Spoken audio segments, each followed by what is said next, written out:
So now we've let it cool down a little and take some of the initial heat off of it. There will still be some heat from little hot spots that weren't able to chill down properly, so you still will see a little bit of steam. Get it into our Robocoup. I'm gonna go ahead, get this bad boy going. If you are not familiar with these, they have a tendency to splash up. So please make sure that you have the top hole concealed and pressed down. This is going to be loud. And we're going to puree this up. We're going to puree it up until everything breaks down and it is completely a nice smooth puree. You see that color that we're getting? Yeah, that's the money right there. So really what we have done is we have broken down the actual fibers and the outer shell skin by heating it up. And by heating it up, this is allowing us to be able to puree it and actually turn it into a puree. It breaks it down more so that you get this nice smooth paste-like consistency for us to be able to use.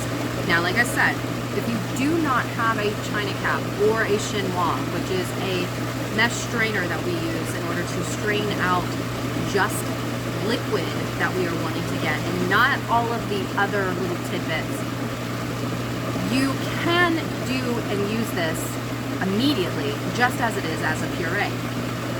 The only downside is the seeds. The seeds have a tendency to amplify the heat over time, and they don't really make for a very pleasant bite or chew in a dish.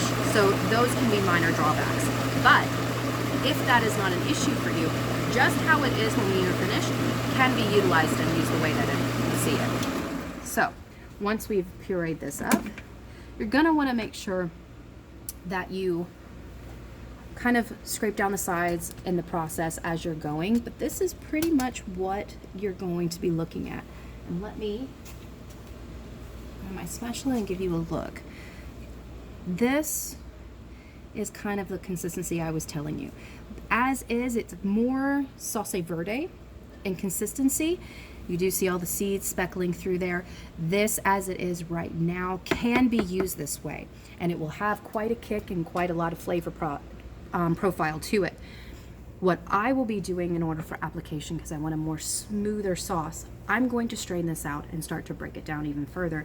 I'm not going to get a lot of the pulp and a lot of the additional essence. I'm going to have a more stabilized heat content. The longer this sits, the more that it ferments, the longer the heat will actually intensify if the seeds stay in there for much longer.